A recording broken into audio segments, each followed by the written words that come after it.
When we come into this world, we come into this world with this beautiful light, soul, spirit. And we all know we came into the world with it because everything is perfect, right? The world is fantastic. Everything is possible. Nothing is impossible. And then the world steps in, right? And dreams get lost. Life happens. Traumas happen. Dramas happen. See, I had spent most of my life going to sleep praying that I would never wake up the next morning because every time I had wonderful things happen, shit happened. And then I would be like, why bother? And I remembered back then somebody told me, things are going to come and go in your life. But the one thing that nobody on this planet could ever take from you is you. Judy, thank you very much for joining me on Success Matters podcast. You just said something to me that I thought was really moving. Your dreams don't have an expiration date. So what do you mean by that? Well, people look at me and they go, wow, Judy's like young and she's healthy and she's strong and she's totally got it together. Hmm. But that wasn't the way it always was. Right. I mean, almost 15 years ago now, I was in my 50s, my mid to late 50s. And I was looking at having to put 3 boys through college Hmm. on my own with 0 help from anybody. Right. I had no job. I had no money. And I didn't want to admit to my sons the only thing I had going for us was the roof over our heads. Right. I tried all the things that everybody said to do.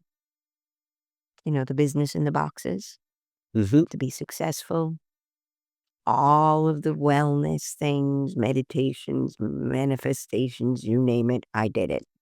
Right. None of it helped. If I had my druthers at that moment in time, I would have walked away from this earth forever. Okay. But I remembered a promise that I made my 3 sons. Each of them as they were born, I said I promised them that I would always be here for them, no matter what. Because I wasn't lucky enough, like some people, to have a mother like that. Well, I tried all these things and they didn't work. They literally didn't work. And at one point, I was facing having to find $15 to put food on the table. Hmm. And at that point, I'd spent any money that I had, what little I had. I managed to secure some odds and ends jobs working as a tutor. And I knew my next job was not till that end of the week. And I pretty much had hawked or sold everything that I could think of to sell. And I was at my bottom. Hmm. And I collapsed one day and just cried. And then finally I I for the first time in a really long time saw me. Okay. See, the thing is, when we come into this world, we come into this world with this beautiful light, soul, spirit, whatever you want to call it. Everybody's got a million names for it. I call it my light because it's kind of what it looked like.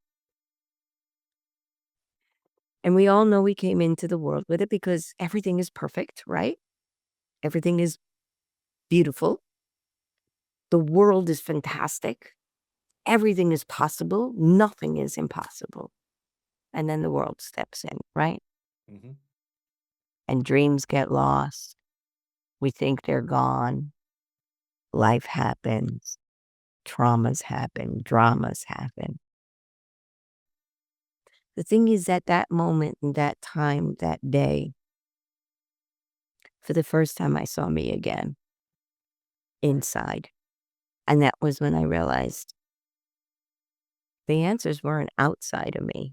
It was inside of me. And it was almost like a joke because My light was looking at me laughing, going, well, when were you going to notice that I was here? Right. So what did that look like when you say, "I was looking at me"? Could you describe what that moment.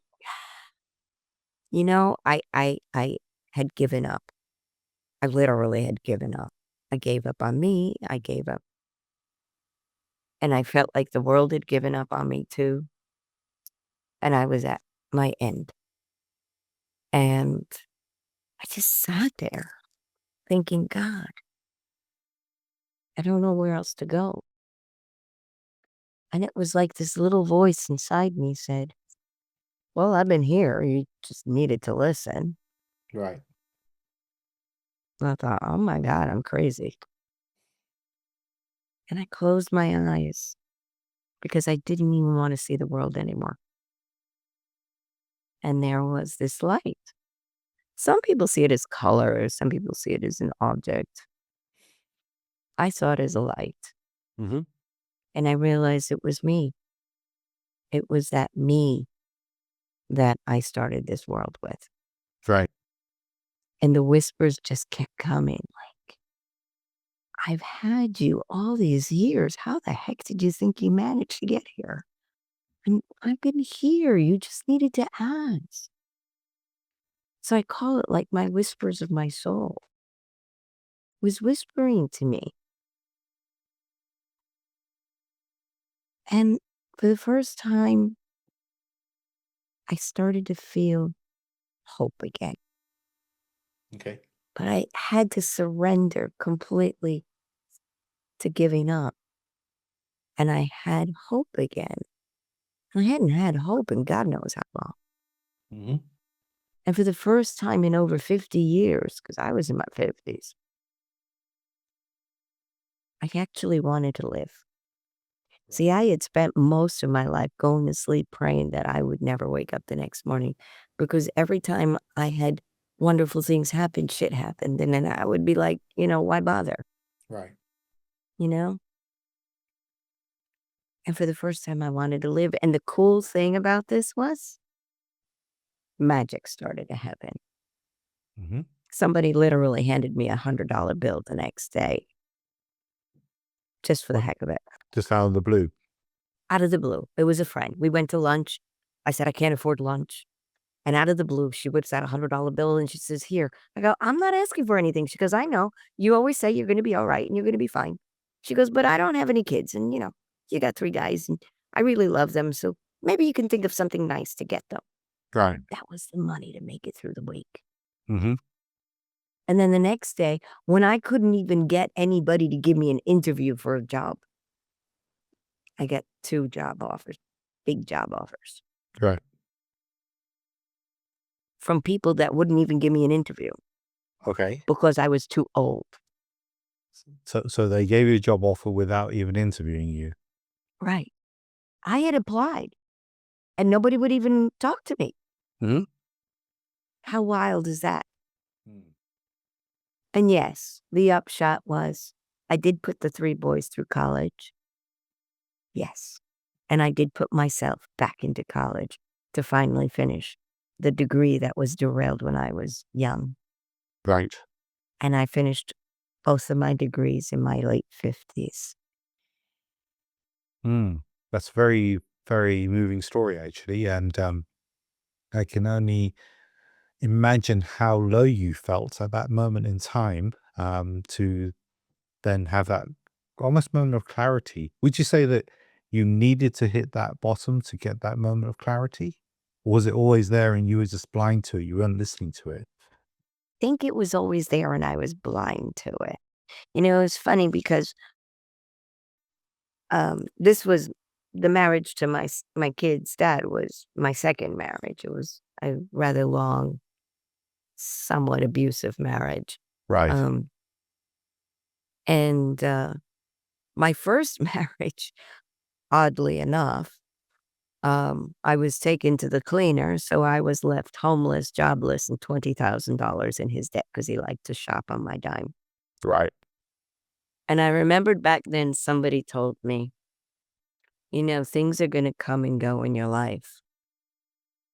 But the one thing that nobody on this planet could ever take from you is you. You'll be all right.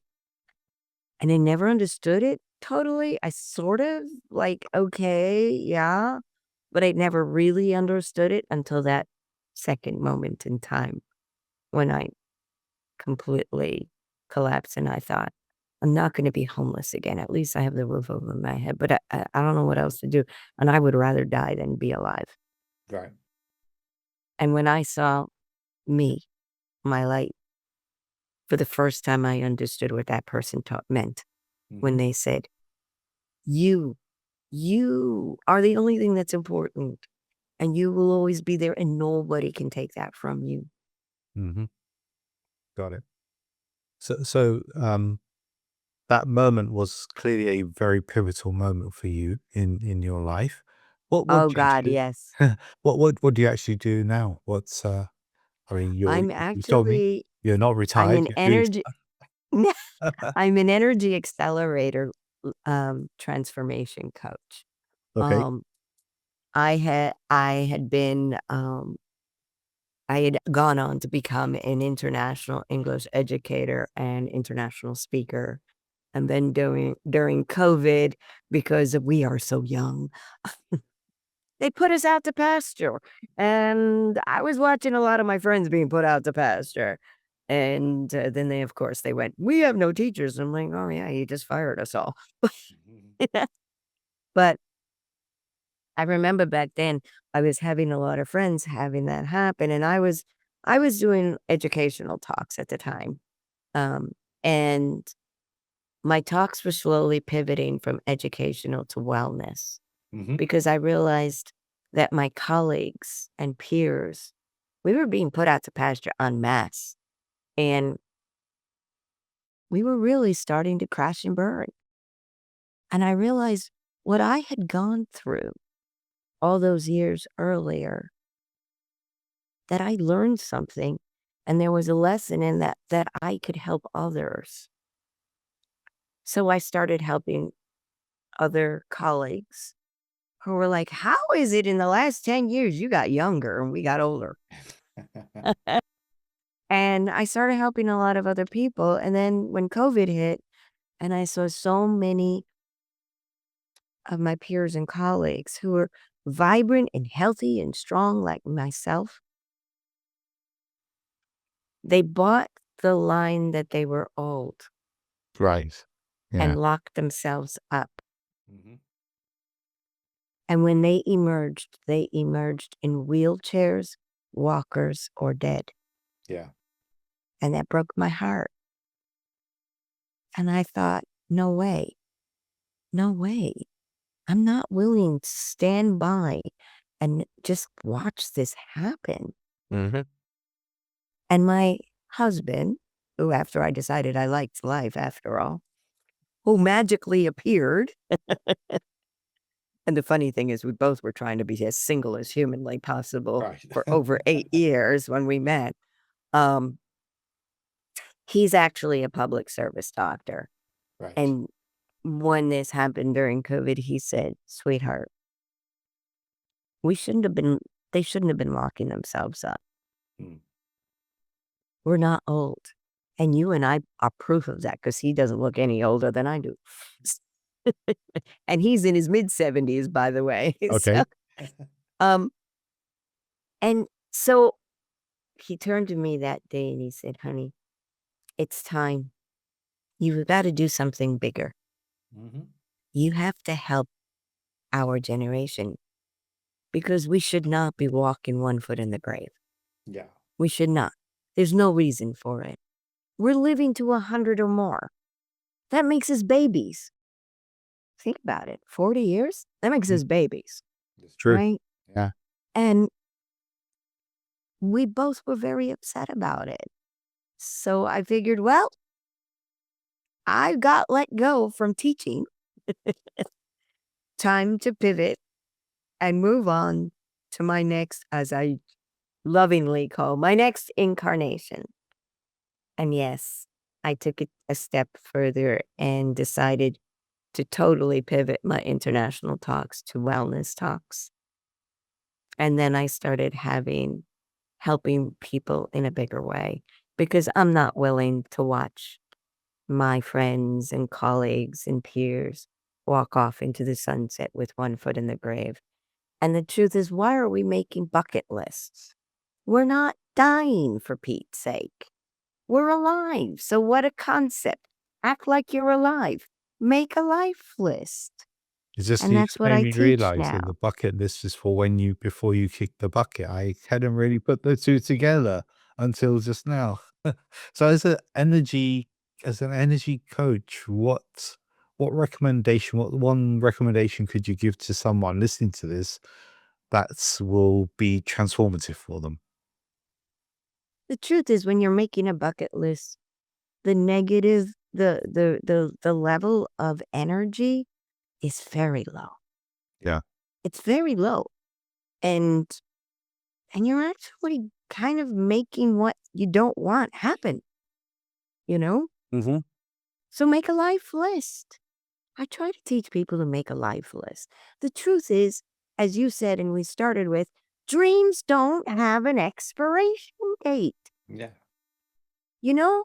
I mean, my husband and I, we thought, "Oh, that's it," you know? We tried, to have marriages and partnerships, and they were always failing, and we never the dream of ever having somebody who cared and was on the same page as you and cared about you and you were truly, helping and kind and loving to each other.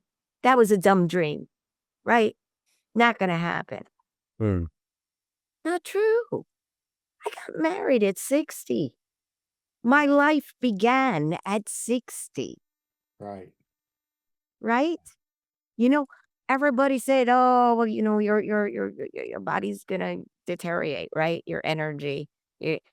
As when you hit 70, your whole body's turning into mush." How many times have we heard that, right? You Yep. hit 70, your body starts immediately deteriorating. Mhm. My husband's in his mid-70s. He still works as a public service doctor, and do you know what his biggest complaint is? If he has too many patients that day, he comes home and he complains, "Oh my god, I was so busy, I only did 10 miles of running around today." Right. Only Yeah. did 10 miles of running around today. Mm. That's amazing. Obviously, because he's so debilitated, right? Eh, Yeah. but Well, it's the energy. That's it. It's the energy. That's the secret, it's all the about energy. it's the energy you bring, and that's based on your mindset and how you identify yourself, right? If you identify yourself Exactly. as an old, one foot in the grave person, then you're one foot in the grave already, right? So, Right. definitely not. Exactly. I Yeah. mean, I always say, push your happy place. My kids used to think that was a crazy thing to say, but I do. I say, push your happy place. Mhm. Because think about this. If you think about all of your happiest memories, the biggest, happiest memory, you know every detail of it, Yeah, and everything was fantastic, even if it was for a brief moment in time. very true. So if you pushed your happy place all the time, Mhm. think about where your energy vibration is going to be off the charts. I mean, people are always talking about longevity these days, right? Oh, I got to live longer, right? If you don't do this health wise, that, nutrition wise, you're not going to live long. Well, if you look at my medical history up until my 50s, by all rights, at my age right now, I should either be dead in traction or the bionicle woman. Yeah. I spent most of my life into my late 50s being so deathly ill, majorly, chronically, bronchitis, you name it, tonsil. I was so sickly that I was sick more days of the year than I was healthy. Wow. Yeah. I was diagnosed with a barometer body at 12, an ulcer at 16, and point blank told I was going into the hospital if I don't get my act together at 18. Right. Do you know I have not been sick in over 10 years? Mhm. Not even with a cold. Yeah. And are And you I haven't taking seen any? any doctors. I Okay. haven't seen any doctors, except my husband, who I Yeah, I have was to going see him to every day. say. But I haven't seen any doctors. No, I am not doing. You wanna know what my nutritional Yeah. eating habits are? I eat Fine. and I drink. Yes. I think about it before I do it. Like, does my body really want this? You know? Think about it. I have a son who is a biomedical engineer, Mhm. and he says, "Mommy, the human body is a miraculous thing. It truly knows how to heal itself, but we never give it a chance." Mm, And he's right. We don't listen to it. that's So, true. yes, I don't have a special diet of drinks, but I learned to listen. Yeah. Like, and when your body needs something, the only way it can tell you it needs something is to say, "I'm hungry." Mm, So yeah. what do we normally do? We go, "Oh, I'm hungry," and I grab something. But we never bother to ask our body, "Okay, so what are you hungry for?" Or exactly. Yes, indeed. And if we did, he would do that. You've clearly been on quite a journey. W- as you've gone through life, how has the meaning of success changed for you? Oh boy. I used to think it was things. Mhm. Things, I grew up very poor. I was very poor. My parents were very poor. Um, my brother and I, we grew up in a one-bedroom apartment. So, like, we were very poor. Um, and anything I've ever had my whole life, I worked my little behind off. Mhm. Literally, I have been working since I was 2 years old.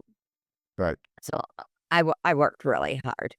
Um, and to me, it was always things. I needed these things. I needed these things, I needed the nice home, and I needed the car, and I needed things, and I needed the money, and I made a lot of money in my time, okay? But every time I got the thing, I still didn't seem to want to live more, Mhm. you know? I kept thinking, "Well, if I got the things, then I would care about living again, and I wouldn't wanna keep dying," but it wasn't working Right. until that day when I saw myself and it was laughing and going, "You're not looking at this the right way here." And for the first time, I realized the reason I thought success was all these things was because it wasn't in alignment with what I really wanted. Mhm. And what you really And so wanted what I have was learned is to listen to my whispers of my soul okay. about what I really want. Not what my logical brain, we all have that one. Mhm. The logical, rational brain saying, "Nope, nope, you need this." I stopped listening to it. Okay. And I started listening to my whispers of my soul. And when it started telling me what I really wanted, and I realized what I really wanted, then the things that I went after were successful because they made me feel in alignment Mm. with wanting the love, wanting the safety, Mhm. you know, wanting the family, which is the love and the safety. Um, when I realized that was really what I wanted, then it was really kind of weird, but all those things happened. And to me now, success isn't the things. Success is, am I feeling good? Am I excited about life? Am I waking up in the morning excited that I'm going to have the most amazing day? Am I worried about everything? No. Am I celebrating each day and all the people in it? Yes. Mhm. Am I doing good in the world and bringing this beautiful light that I discovered out into the world? Because to me, that is successful. Lighting the light of another human being is an amazing, successful thing. Maybe it's the teacher in me that thinks this, but it is. It is. When you light the light of another human being, you've exponentially multiplied that. You have. In fact, we all then shine brighter, right, as a result of that, which is Exactly. Think about the bonfire we're creating. It's amazing. so Judy, unfortunately, we're at the top of our time now, which it's been a very fascinating conversation. I could certainly talk to you for at least another couple of hours. If people want to get in touch with you or find out more about what you do, what's the best way for them to get in contact with you? Well, they can come to my website, which is Living Out Loud Ain't Over Yet, kind of all one word, even though I'm a linguist. There's no punctuation. Living Out Loud Ain't Over Yet. And I'm gonna throw something into the chat for you. Okay. It's a little gift, All right. and you're welcome, and they're welcome to have it. Um, like I said, I am a holistic healer now, and it's a meditation. It's a video meditation because let's face it, we have detours in life, Mm-hmm. and I've learned to not realize that they were not crash and burns, that Right. they were just divine detours, and God knows I've had a lot of them. Yeah. But you could be angry about them. But what I learned and what my whispers told me was, why be angry? Think about all the amazing things that happened after each divine detour. Yep. So it's a special meditation because God knows, I know we have them.